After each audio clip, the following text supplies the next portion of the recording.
Hello, everybody. It's Elaine here, the Animal Reiki Lady. And in this video, we're going to be demonstrating the 12 hand positions that we would use for a traditional Reiki session with a person. So I'm going to go through the 12 hand positions. I'm going to go through them first on the physical body and then on the energetic body. And I'll demonstrate them all for you. If you've got a companion that you could practice with to follow along, that would be fine. Otherwise, come back to this video at any time. Following placing hands, we're going to be working with the energy body, and I'm going to do just a brief placement of hands on each different position so that you can get a sense of where to place your hands.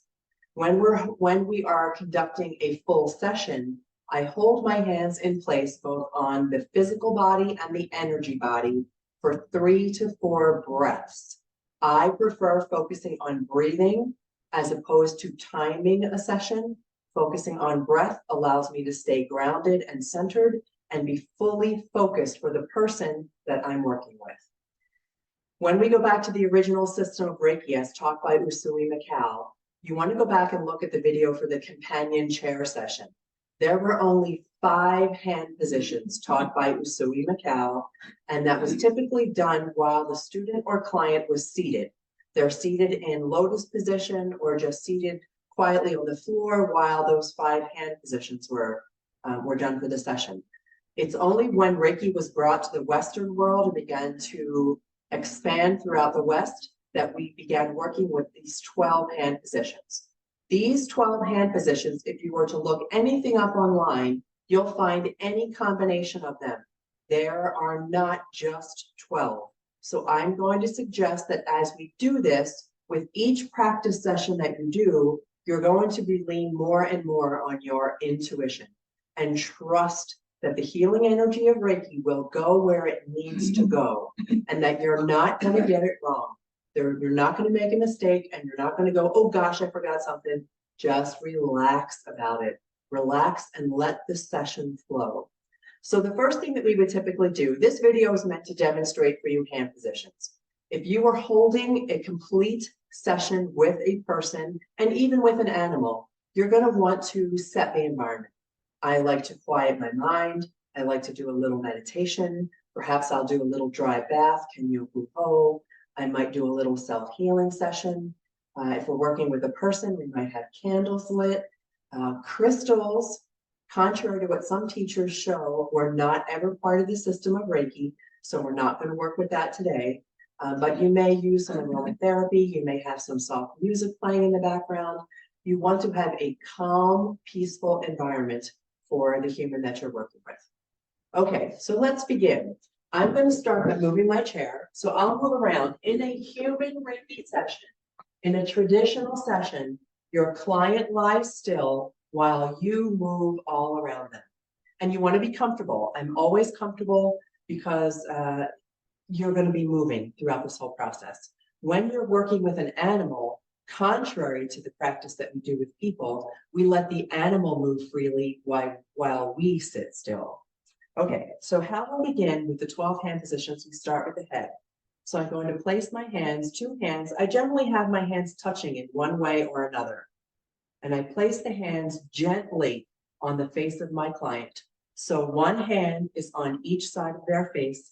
My thumbs are gently touching.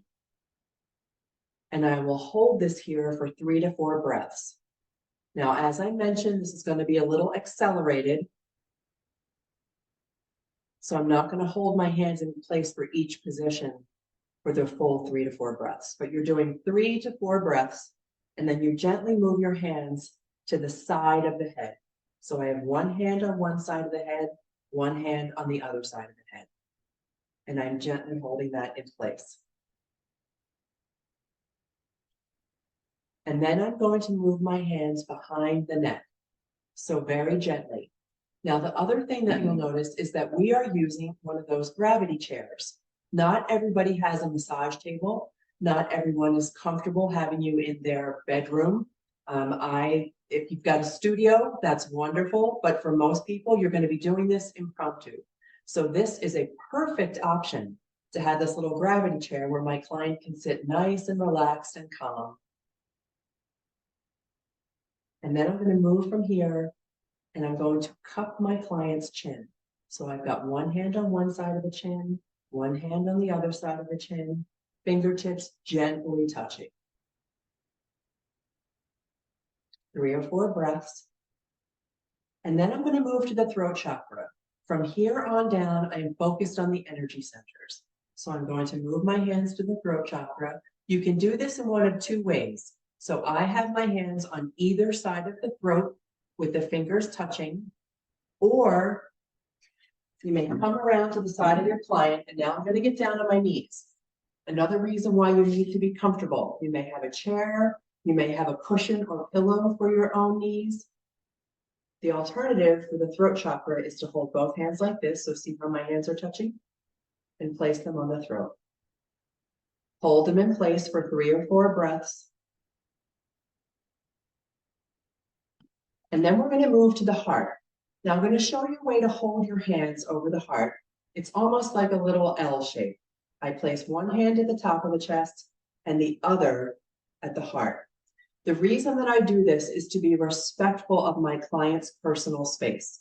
So there are certain parts of our body, right, that are more personal than others. So I try not to, especially if it's a woman, not to touch the chest. So I'm holding my hands kind of like this, see, like this little L, perhaps that's a better shape, L shape. And I hold on the heart chakra for 3 or 4 breaths.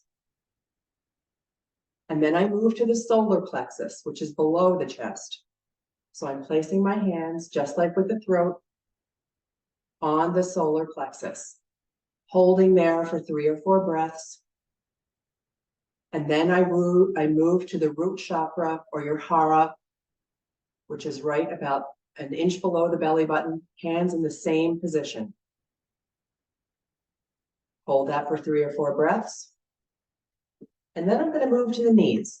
So I'm just moving down, and I place one hand on each knee. And with that, my hands are still touching. They're still connected. One hand on each knee. 3 or 4 breaths. And then I move down to the ankles. One hand on each ankle. Again, my hands are still touching. It just, for me, it feels as if there's a deeper energetic connection when I hold my hands this way.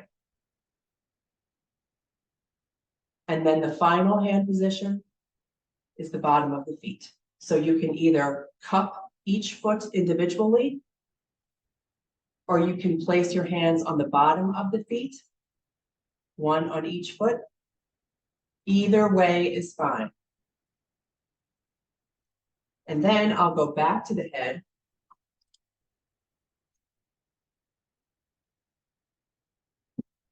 And we'll do those same exact hand positions, only on the energetic body.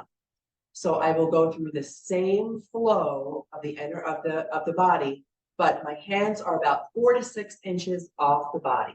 So when I hold hands here, again, same way, my hands are touching like this, or my hands will be touching like this, 4 to 6 inches off the body. 3 or 4 nice breaths. Really feel into this. Some of my clients and some of my students will report a tingling sensation in their hands. They'll report heat that they may feel coming from their hands. Our hands are the conduit for the energy. Our hands are not doing the healing. We are not doing the healing.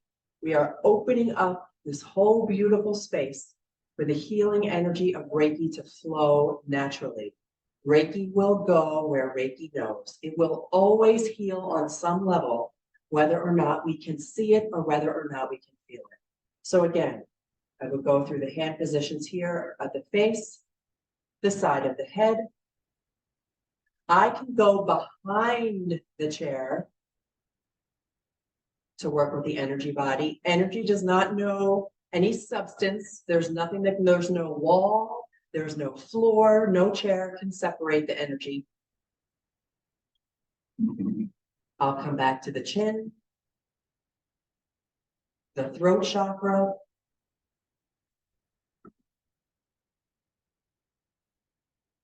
coming back to the heart, solar plexus, root, knees, ankles, feet. Now, one of the things that I want to stress is that during this whole time, all I do is set an intention for healing. I do not beam. I do not stand back and push energy in. I'm not using my own energy. I am helping my client. I'm helping my client's body to balance, to be calm, to feel that beautiful ease, and to let the healing energy of Reiki flow where it needs to go. And it reminds our bodies that we all have the capacity to heal. Healing is a self-discovery. Healing is a beautiful reset of the body, allowing each body to do what it naturally knows to do, which is heal. As the Reiki practitioner, we are the conduit, the facilitator, and the one who helps balance all of our energy centers. The last thing I'm going to show you with the energy body is that I intuitively love to do something called a sweep. And I just very gently, this is not part of the initial system of Reiki that was taught. It just feels to me so beautiful and peaceful. And I imagine any little edges that are left, any little thing that is not serving my wonderful client, my wonderful human.